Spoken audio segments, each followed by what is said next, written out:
Step fishing line.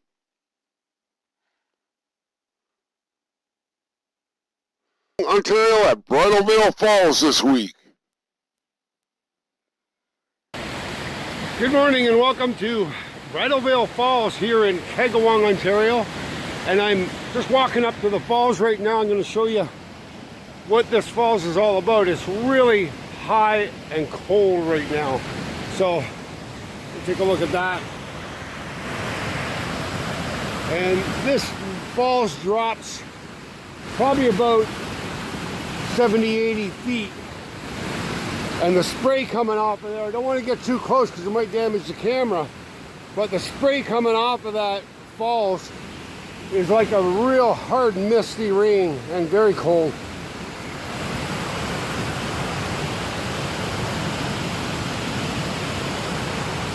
So as you can see, this river is really fast and moving really quick, and we're looking at about probably the temperature of the water in like the upper 30s, 37, 38 degrees. So that's not allowing the rainbow to come in from the Great Lakes or Georgian Bay. And this water should be warming up to like 42 to 45 before those rainbow will stage in, and then we can get them. So I'm going to walk you down this trail a little bit and show you the beautiful Kagawong River.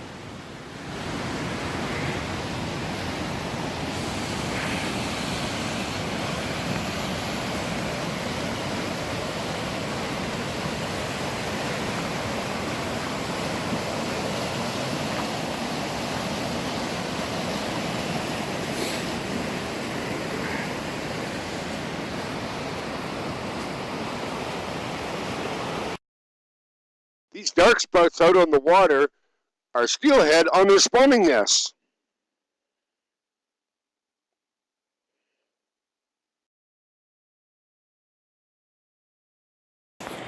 Hello, welcome back. I'd like to show you guys where I am right now. Like I was saying on the earlier video, I'm in Kagawong, Ontario, and the beauty of this place is that it's the stream has all been rehabilitated and really fixed up by local people, funding. I imagine there's a lot of different agencies that contribute to something like this. And they brought in all this big limestone and stuff to reinforce the side of the river. And I'll just walk you down here and show you some of the habitat that they created. And it's just beautiful. I'm sure this river had a lot to offer to begin with, but it was probably a very beautiful river. But the thing about it is that it's got really nice water. It's excellent habitat for rainbow trout and salmon. And that happens twice a year here. The salmon come up in the fall and the rainbows come up in the spring. But look at this beautiful river. And they made these really big S-turns and bends in this river. I'm sure it had a lot of really nice gravel beds to begin with at the very beginning before they did all this rehabilitation. But what a beautiful river.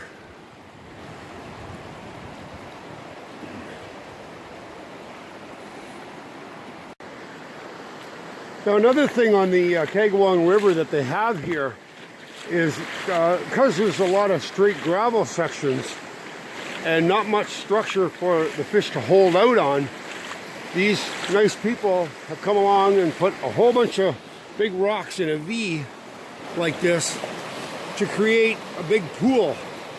And there's a big boulder down there as well that they placed in the center of the river. And this is all done with a big backhoe, a really strong backhoe.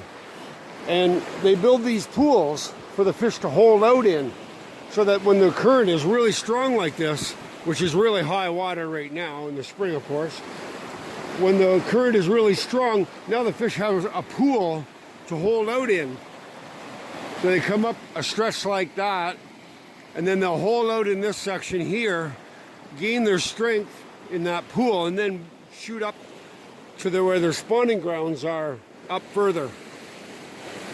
And they made probably 5 or 6 of these big V pools, man-made, and they rehabilitated the stream bed with a lot of limestone gravel. And this is what rainbow trout and salmon hold out on and spawn in, is the limestone gravel.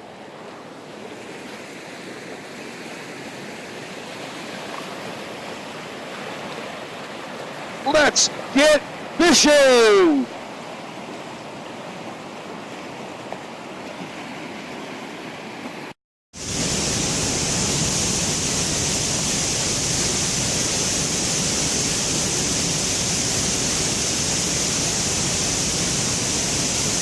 Walking out in a stream like this, you got to really watch your footing.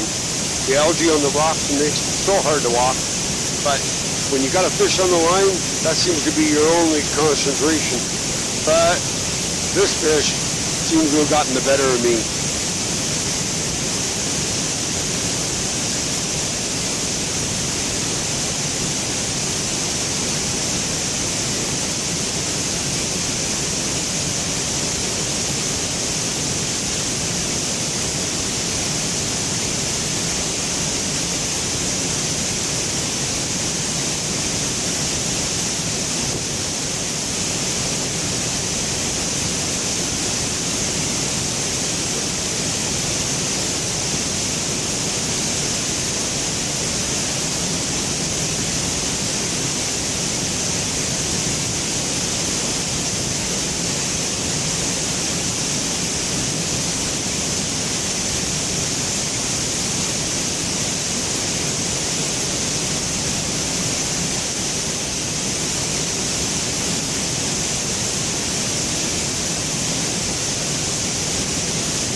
This fish got the advantage, yes indeed. She went downstream and snapped me off. Dang. Time to go re-rig.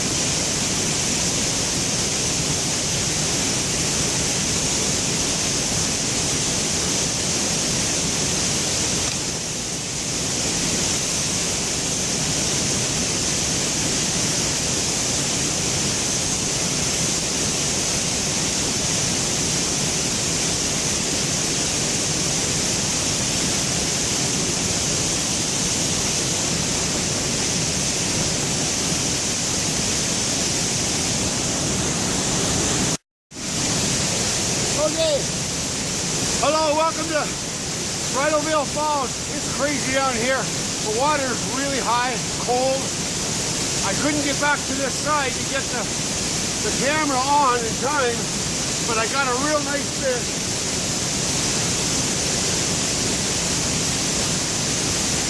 Thought I'd hold this up to you guys at home.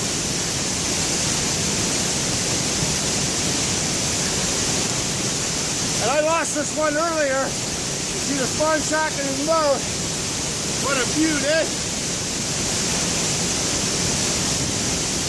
That's steelheading for you.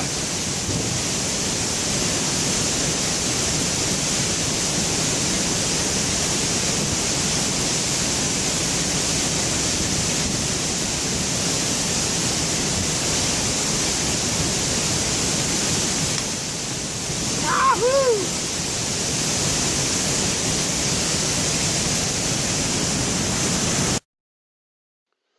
Well, I hope you all enjoyed that. That was my personal best rainbow ever, known as a steelhead, of course, 14 pounds.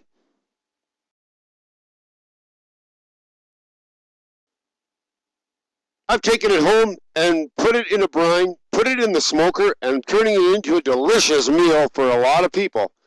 Sure get a good quantity of trout once you get that thing through the smoker. That takes a while, though.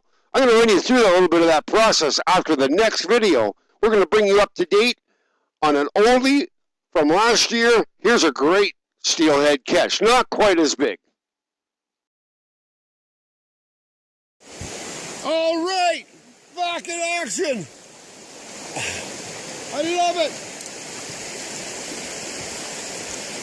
Here we are, back at this one.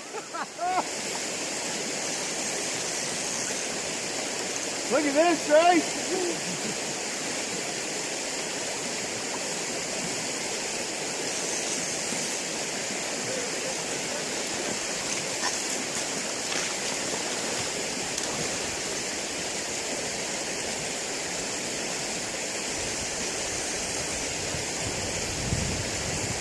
Look at this cow. Woo-hoo-hoo-hoo.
All right.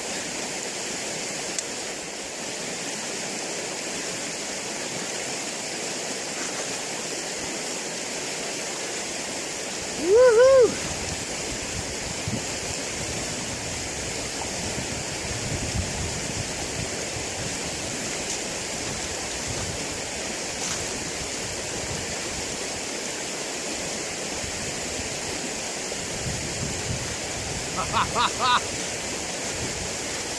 Look at that one. Woohoo! Nice, eh? Right on. Steelheading, you gotta love it. That's one for the smoker.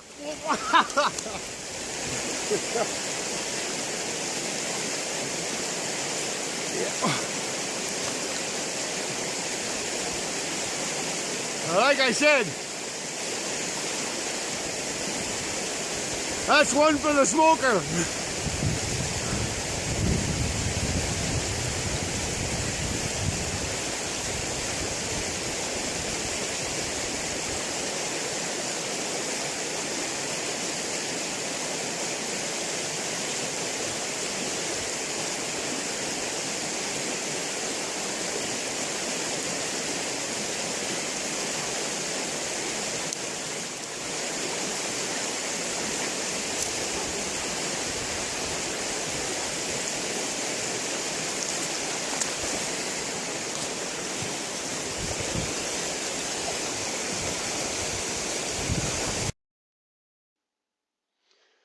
Well, it goes in the brine for 8 hours. Then it goes in the smoker for 16 to 20 hours. And this delicious smoked trout is just awesome on crackers or even in a sandwich. Steph's Fishing Line.